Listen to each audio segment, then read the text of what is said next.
everybody, this is your girl, Laura, your fashion designer, your guru, your retired nurse. Today I'm going to show you how to draw accessories, particularly your scarf in Illustrator. And you can apply those same steps to every other elements that you would like to drag into Illustrator. So to get started, I already have all my platform prepared, my workspace, LaFrance's workspace. I like to have everything that I need ready to go. My brushes, my layers so I know what's going on.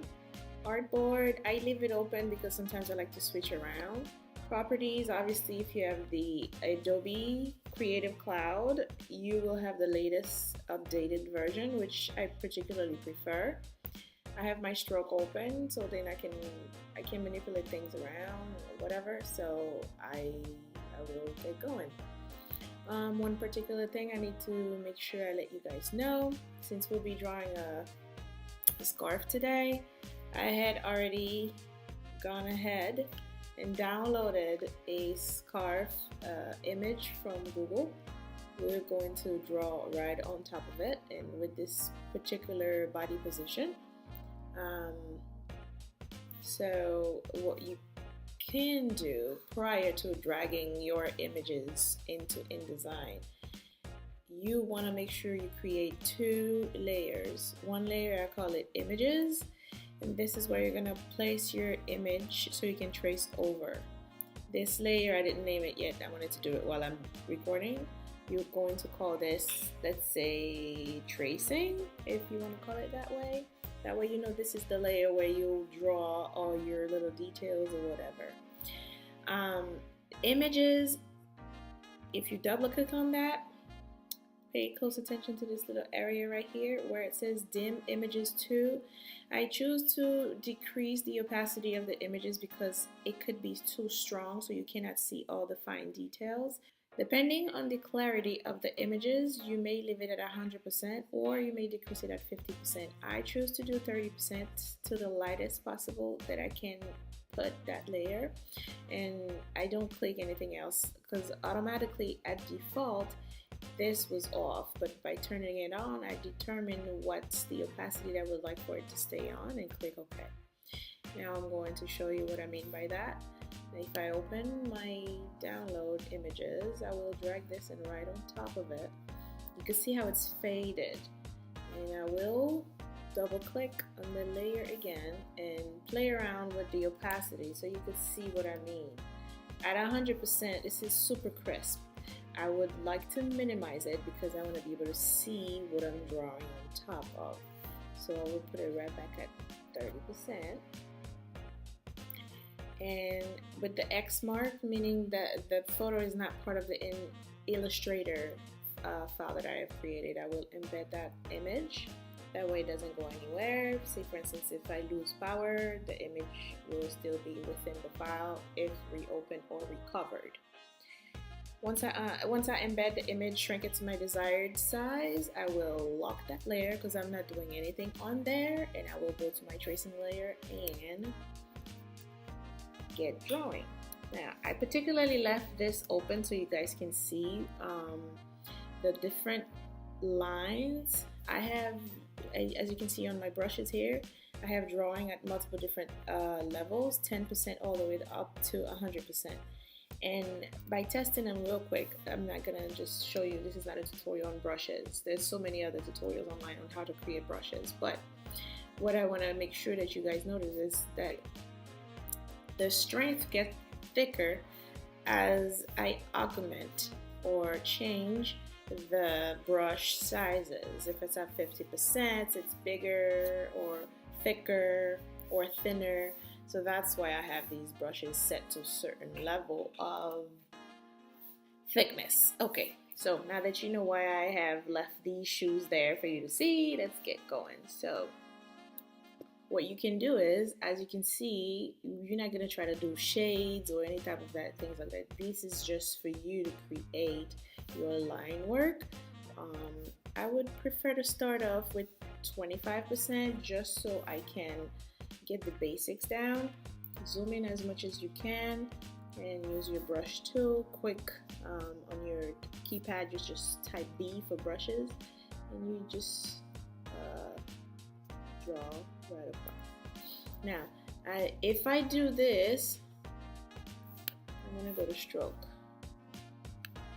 My cap and corners are very sharp. I sometimes like to leave it as is, depending on what we're doing, but since this is a lot of curved line, I'm gonna leave it, my cap on round cap and round joint, so that it's smooth and nice.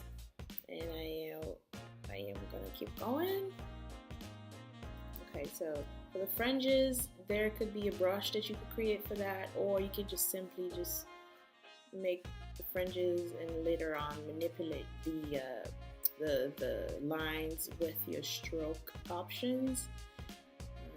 You don't necessarily have to do a lot or go with every single detail. You can just, because it's an illustration, you don't have to go step by step.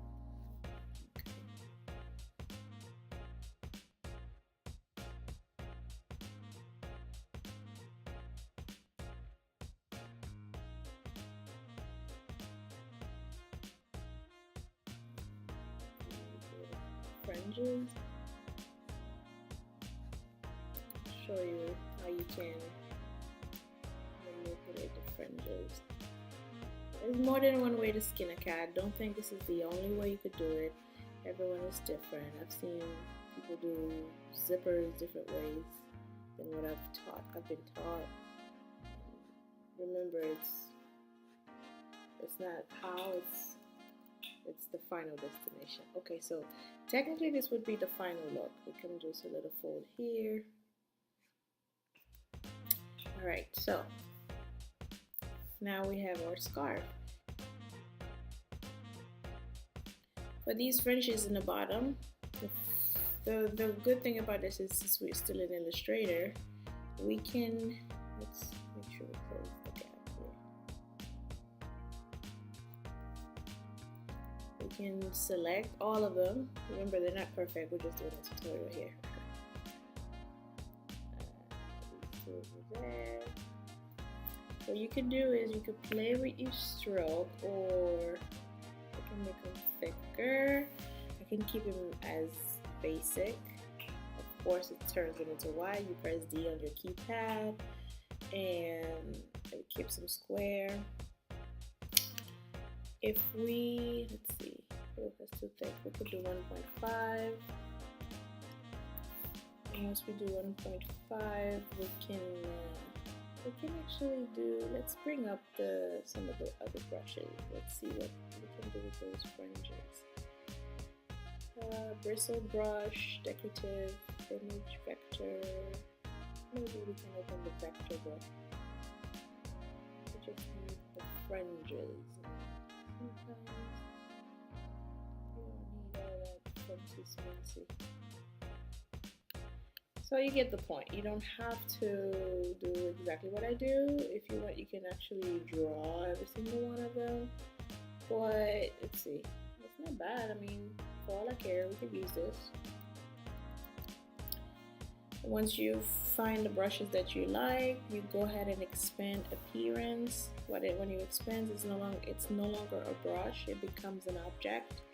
What you can do, once you expand, you have to expand one more and then ungroup, because right now they were one by one, so it turns it into like a little shape when you expand it. So that's that. What we're doing now is these lines, we're gonna make them thicker so that they can close. I'm glad I didn't do it right away, because you can see why I needed to have different size of brush strokes for outer lines and inline. And I know many artists that actually like to use this technique when they're drawing. They like to have like a thicker line on the outer tracing or line work or line art. So if we have it that way, there's no possibility of opening or gaps for us to fill when we're actually filling the scarf in there. So we're going to try that one more time. Actually, we can select the whole thing this time. And then copy. I'm going to go back to Photoshop. And then 3 pixels, okay.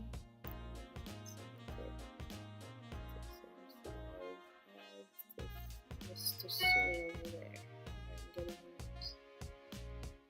Sorry. I'm monitoring my FICO score while recording. How lovely. Okay, so now that we have our scarf better played out, I think I'm gonna delete this and delete that and call this scarf. Okay, let's make sure it's well placed. Okay, I'm pretty happy with that. Now we're going to go with the magic tool.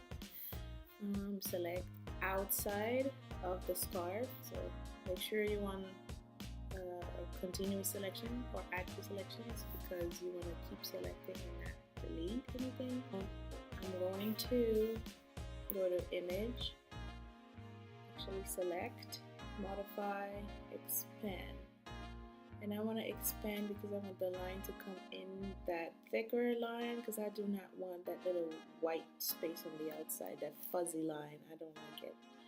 And once we go in a little bit, we can now inverse. So now we're going to fill inside the scarf. This whole selection part is just to fill the scarf, because right now it's empty. So we can easily just do solid color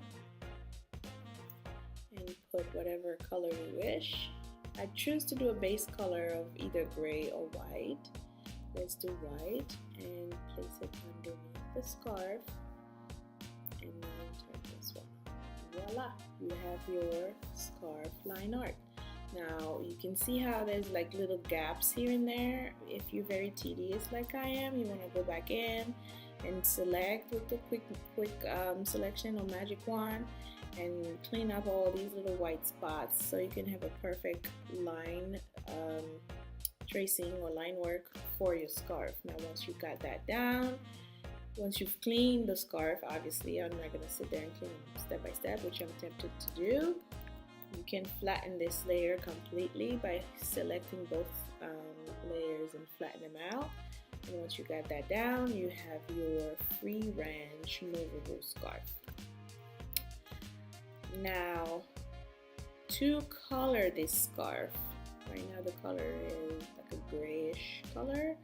What we can do is you can duplicate the scarf and apply a color to it. So when you duplicate it, it's the same scarf, but you're gonna make it a color layer. So you can actually duplicate it and call it color, and just pick a color. Let's say I like this purple. I'm gonna do like a lavender type of color.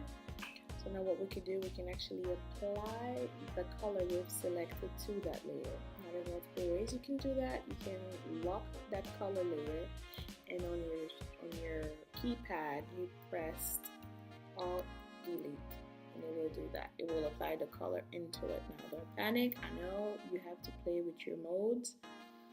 Multiply is the best way to go if you wish to show the line work underneath, or there's so many things you could do with this. You can play around and see which one you like best. If you just want to do your outline a different color, or you can play around with it. I will do multiply. So now that we have our color, then you can create a new layer and call it shadow. You can actually create another layer and call it texture. If you have textures you would like to add to this, you can augment or add.